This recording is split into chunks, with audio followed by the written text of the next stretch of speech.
19h45, la barrière info soir, messieurs, dames, bonsoir et bienvenue à cette nouvelle session d'information du mercredi 14 mai 2025. Le ministre de l'Urbanisme et de l'Habitat était ce matin en face des hommes des médias pour un point de presse.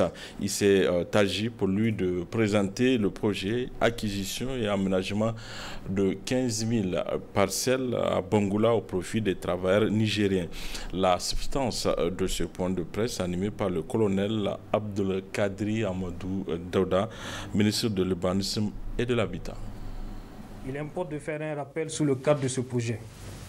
En effet, celui-ci découle d'un protocole d'accord signé avec l'intersyndicale des travailleurs nigériens et s'inscrit dans la dynamique du programme de résilience pour la sauvegarde de la patrie. À travers cette initiative, le gouvernement du Niger offre à 15 000 travailleurs des parcelles viabilisées et sécurisées, répondant ainsi à un besoin pressant de logement décent.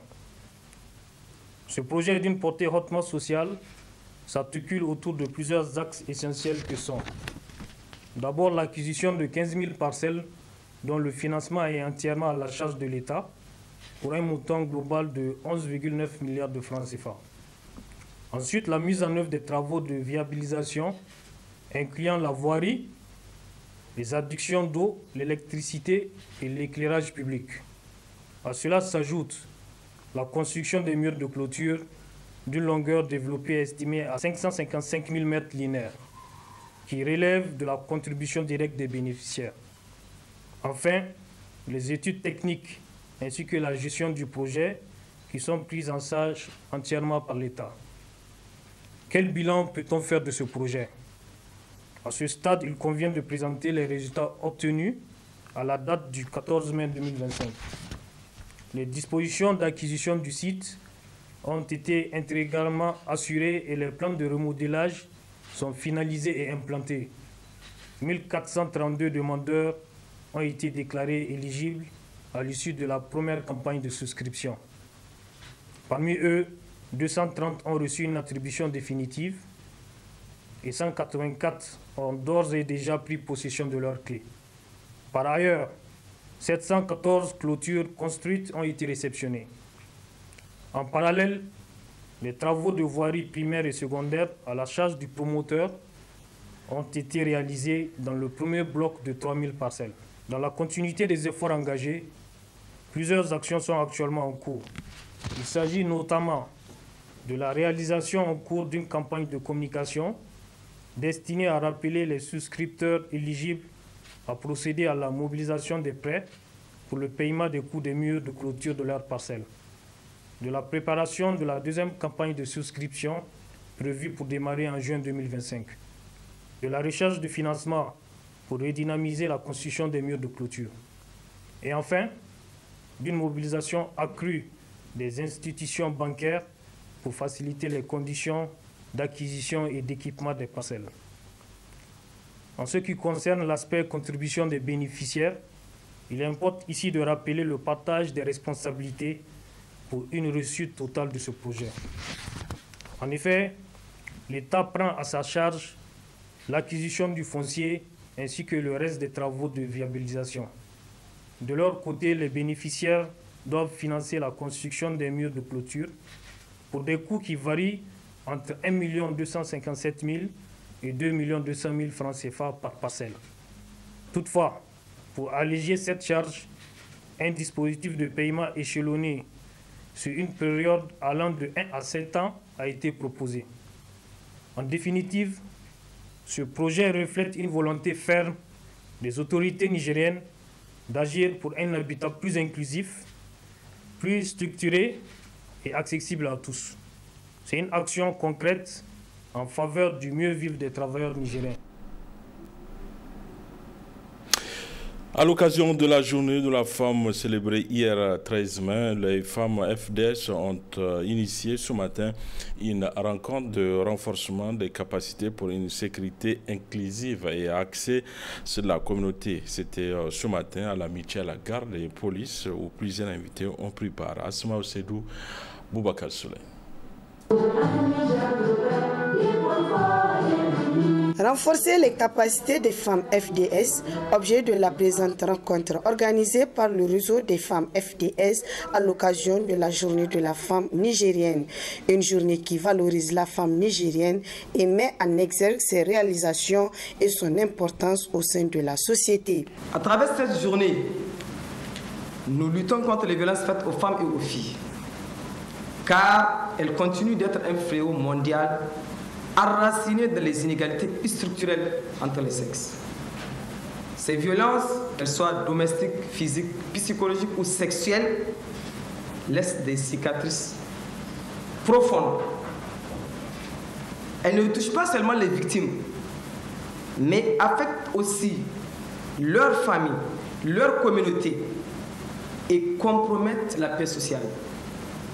Elles constituent une violation grave des droits humains et un frein à la santé, à l'éducation, à la dignité et à l'intégrité humaine. Les violences faites aux femmes sont les crimes les plus universels et les plus impunis. Elles sont le miroir de stéréotypes persistants et un déséquilibre de pouvoir. Face à cette réalité, nous ne pouvons rester silencieux, nous ne devons pas rester inactifs non plus. C'est pourquoi les femmes FDS du Niger s'engagent avec détermination à travers des programmes de formation continue, de placer la femme au cœur de la paix, de la stabilité et du développement de notre pays. Cette rencontre est appréciée à sa juste valeur par le représentant du DICAF, partenaire phare du réseau des femmes FDS. Au regard du contexte actuel du Niger, il est impératif que des actions orientées soient prises pour accroître la participation des femmes, des jeunes femmes et des filles dans la prise de décisions et à la gouvernance en général. Le réseau des femmes FDS est un important levier qui permet d'apporter une dynamique certaine dans la contribution des femmes FDS dans l'édification d'un Niger nouveau. Et c'est dans cette optique que le DICAF appuie ce réseau dans la mise en œuvre de son plan d'action à travers l'organisation de cet atelier de renforcement de capacité des femmes FDS pour une sécurité inclusive et axée sur les communautés. Le rôle de la femme dans la refondation, c'est le thème de cette journée, un thème apprécié à sa juste valeur par le gouverneur de la région de Niamey. Cette année, vous commémorez cette journée le 13 mai sous le thème « Le rôle de la femme dans la refondation ». Je me permets à ce titre de vous proposer comme viatique, Madame la Présidente, les pistes suivantes.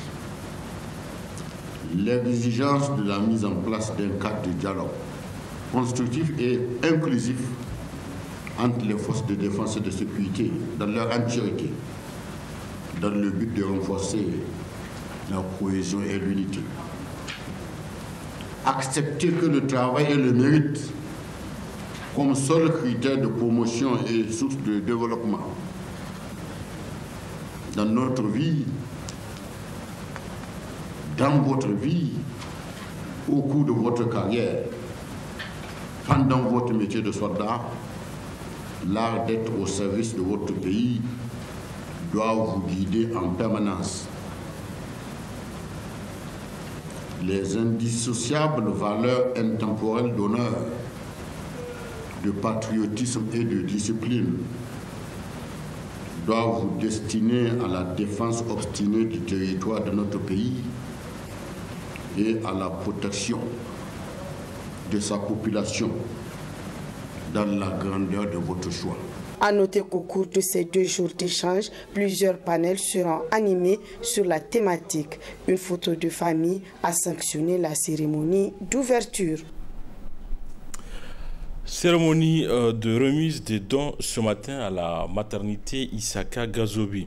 Ces dons est l'œuvre des femmes du ministère du Tourisme et de l'Artisanat pour marquer la célébration de la Journée nationale de la femme. Le résumé avec Adam Soumana et Sadoudoumi.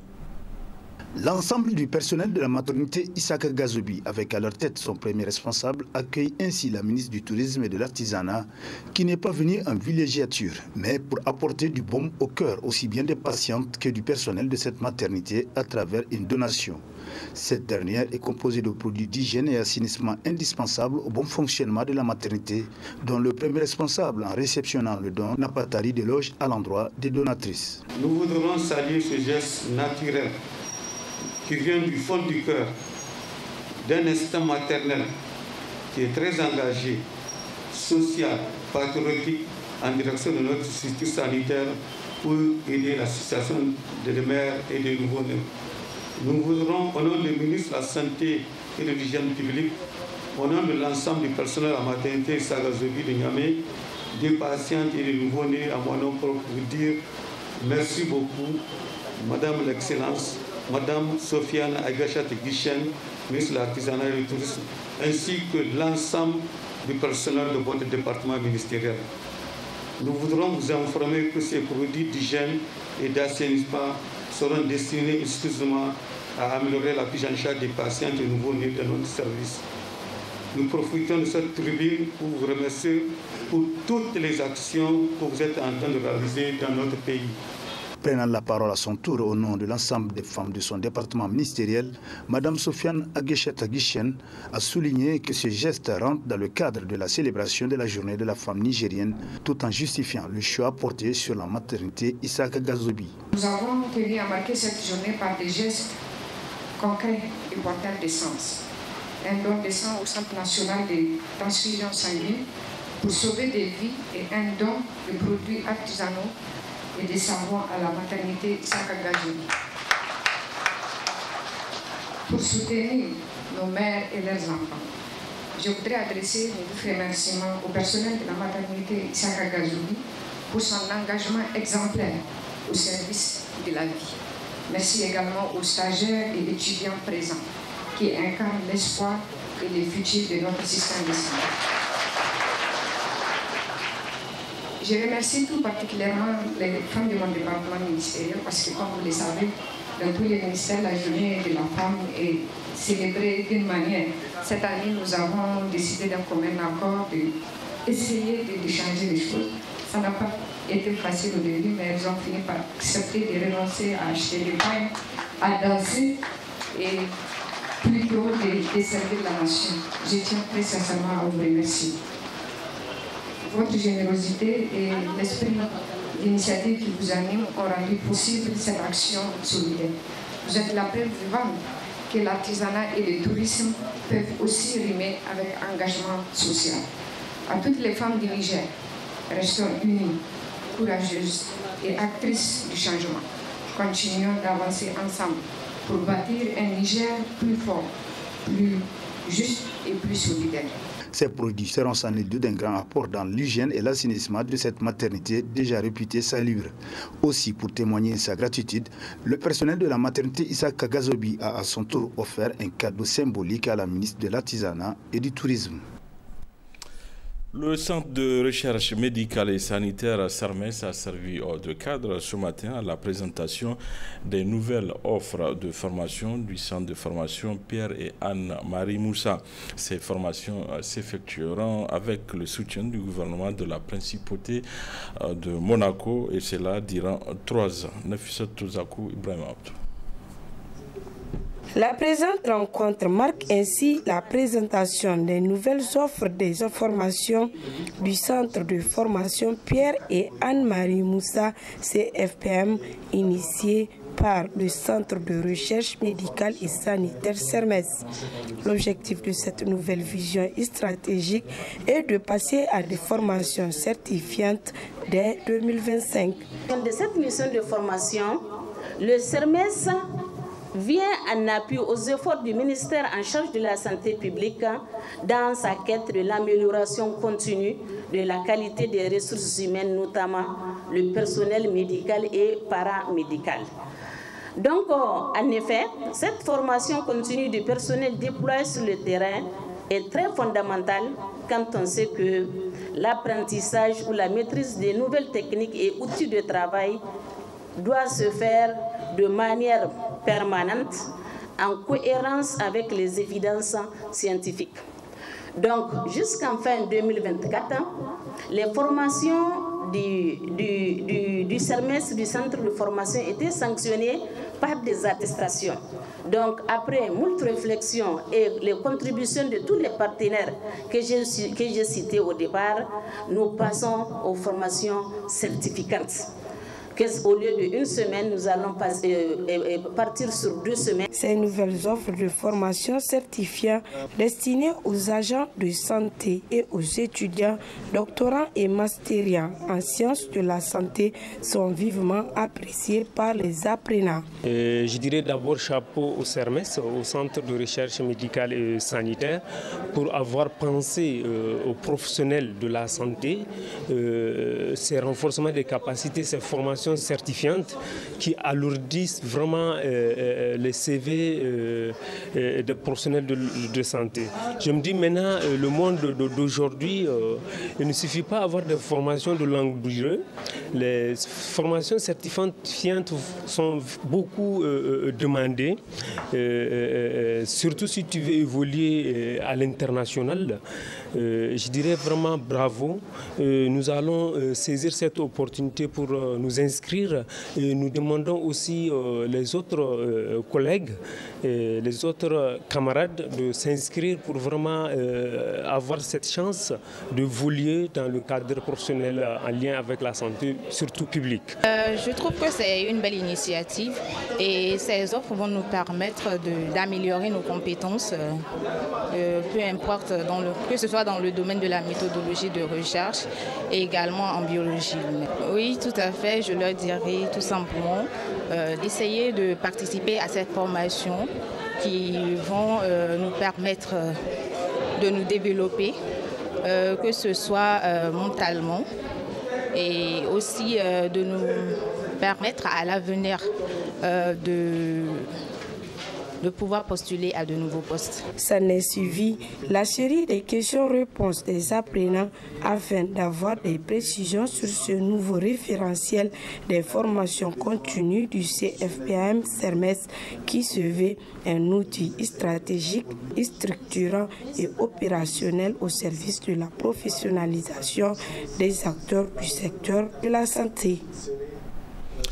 Le processus du renouvellement du bureau du comité exécutif de la Fédération nigérienne de football se poursuit. 2 candidats ont annoncé leur candidature. Isaac Adamou du bureau sortant et le colonel Ousseini Kokou, candidat du changement. Dans un point de presse ce mercredi, dans l'après-midi, le colonel Kokou a dénoncé l'opacité qui entache le processus, notamment les manœuvres pour rejeter sa candidature. On l'écoute. À partir d'aujourd'hui, de ce point de presse-là, c'est-à-dire le processus d'écrit et de réponse des correspondances entre nous et la commission électorale est fini. Là, on rentre dans la sphère de la commission de recours. Recours qui, d'ailleurs, je vous informe, est actuellement en cours de rédaction et de dépôt auprès de cette commission-là. Maintenant, voilà ce que je leur réponds. Quand ils me disent que j'ai fait bonne lecture en joignant, maintenant, moi, j'ai joint. C'est une preuve supplémentaire. Le parrainage que j'ai joint, je n'y étais pas obligé. Mais c'est une preuve supplémentaire pour les convaincre du fait que j'ai été parrainé par ce club, parce que je suis membre du bureau exécutif de ce club-là et que j'ai une licence en cours de validité au niveau de ce club-là. Maintenant, voilà la réponse que je voudrais leur donner. Eh bien, messieurs et madame de la commission, vous avez également fait bonne lecture des textes en n'ayant pas requis de moi le dépôt de ma liste en appui de mon dossier de candidature. Vous y avez fait bonne lecture en n'ayant pas fait cette réquisition-là, mais sauf que vous avez fait une compréhension erronée du fait que, en plus de ne m'avoir pas fait cette réquisition-là, vous venez me demander un nombre de parrainages qui ne pouvait être demandé que pour le parrainage d'une liste, conformément aux dispositions des textes que vous êtes censé connaître mieux que moi. Parce que vous aurez été fondé, en tout état de cause, à me demander de fournir au moins 25 parrainages pour parrainer ma liste conformément à l'article que vous visez à son point 4, si vous m'aviez demandé de joindre à mon dossier de candidature une quelconque liste, mais vous ne pouviez pas me faire ça. Parce que vous savez que la liste ne peut être requise qu'une fois que les candidats sont retenus. Et de par l'entendement des textes, que ce soit dans leur lettre ou dans leur esprit, ces parrainages-là sont demandés pour parrainer une liste, pas pour parrainer un dossier de candidature. Donc, tout ça là, c'est pour vous dire à quel point, dans ces processus-là, nous subissons ce que nous subissons et d'ailleurs toute l'opacité qui entoure cette question-là, du fait que le temps même qu'on envoie notre réponse directement, on nous fait comprendre que le feedback est déjà prêt à nous être envoyé, parce que l'objectif de tout ça là, ce n'est pas une question de lecture de texte, une question de mauvaise interprétation. L'objectif, il est fixé dès le départ. C'est de faire en sorte que les candidats de la FENIFOOT, parce qu'il vaut mieux appeler les chats par son nom, arrivent seuls à Tawa. Voilà l'objectif qui est recherché. Même qu'ils chantent partout dans les réseaux sociaux, et d'ailleurs même de la bouche de certains de ses très proches mentors, qu'il a eu le parrainage de tous les clubs, qu'il a eu le soutien de tous les clubs. Et ils savent que c'est faux. Parce que ce n'est pas tous les clubs qu'ils ont parrainé. Nous, et d'ailleurs, n'en déplaise à ceux qui pensent qu'on a joint le parrainage d'As Korombe, que c'est As Korombe seulement qui nous a parrainé. Non, on n'y a pas joint parce qu'on attend que le moment de joindre le nombre de parrainages arrive. Naturellement, je ne vais pas vous dire qu'on les a tous, parce qu'ils se sont employés pour prendre le parrainage de toutes les ligues régionales. J'entends des représentations régionales de la fédération.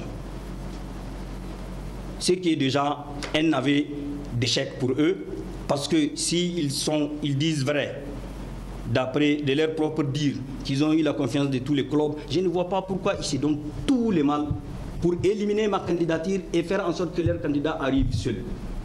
Quand vous êtes candidat et que vous êtes sûr de la confiance que l'électorat a en vous, mais pourquoi vous craignez d'avoir un autre candidat? Parce que je pense que quand on est sûr de ce qu'on représente auprès de l'électorat, on crée les conditions d'avoir un adversaire pour le faire valoir, dit-on. N'est-ce pas? De sorte à ce quand même que ça ressemble à une élection.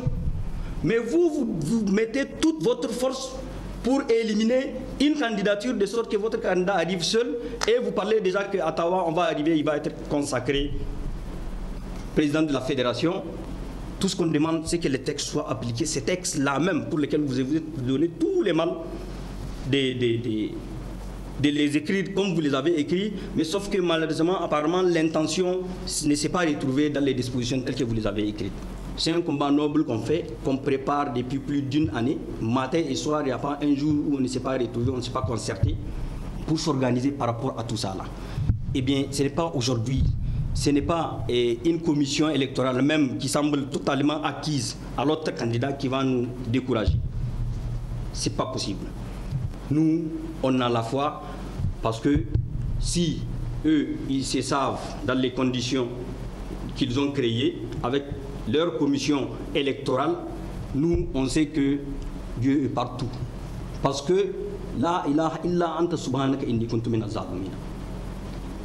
Tu as beau t'entourer avec tous les moyens d'être assuré d'arriver à terme, à bon terme, contre vents et marées, Dieu est là, et Dieu a toujours été là pour ceux qu'on considère comme étant faibles et comme n'ayant pas les moyens de se défendre. Affaire donc à suivre. Place à présent au rendez-vous hebdomadaire de la chronique judiciaire, dont le numéro d'aujourd'hui traite de la tentative punissable au regard du code pénal, un thème traité par Maître Ahmed Maman. Il est avocat à la Cour. Très bonne réception à vous.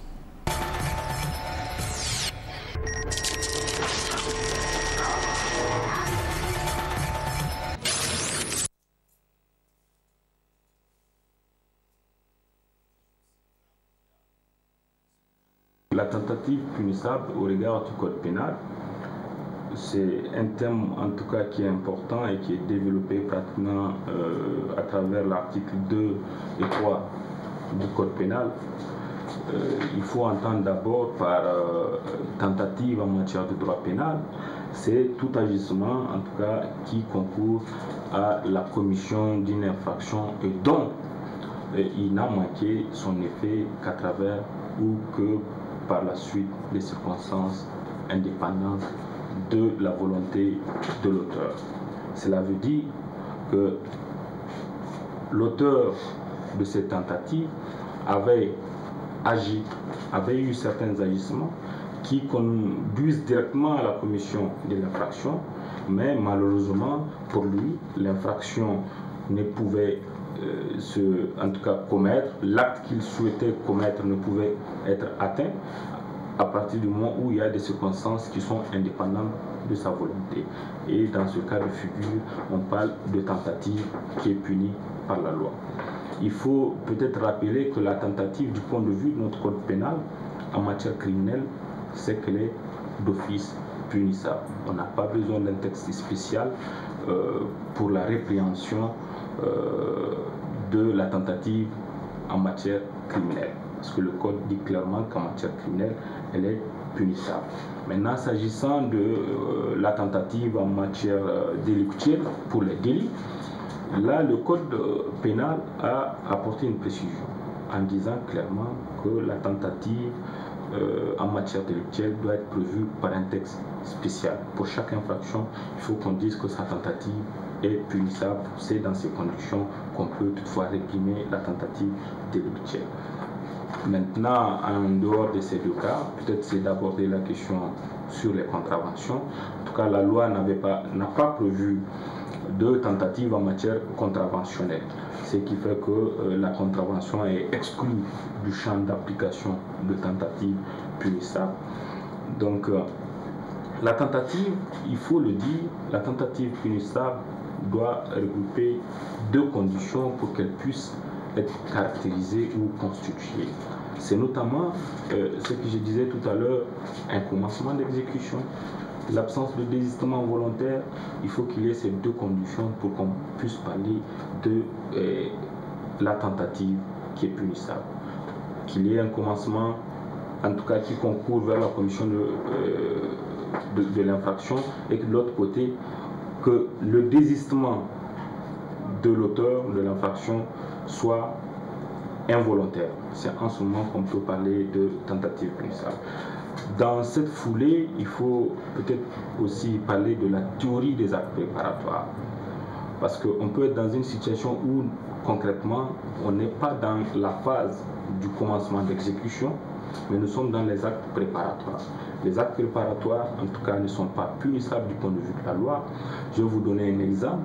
Le fait de se rendre au marché, payer un couteau, ayant déjà en tête un projet d'assassinat, le fait d'aller payer ce couteau au marché et de revenir à la maison en attendant l'exécution de ce marché et de l'exécution de cette infraction ne fait pas, en tout cas, ne constitue pas un commencement d'exécution qui pouvait être réprimé. Non, il s'agit d'un acte préparatoire qui n'est pas punissable. Si c'est à partir de l'achat de ce couteau que vous êtes arrêté, on ne peut pas considérer que vous êtes en faute ou bien qu'il y ait tentative.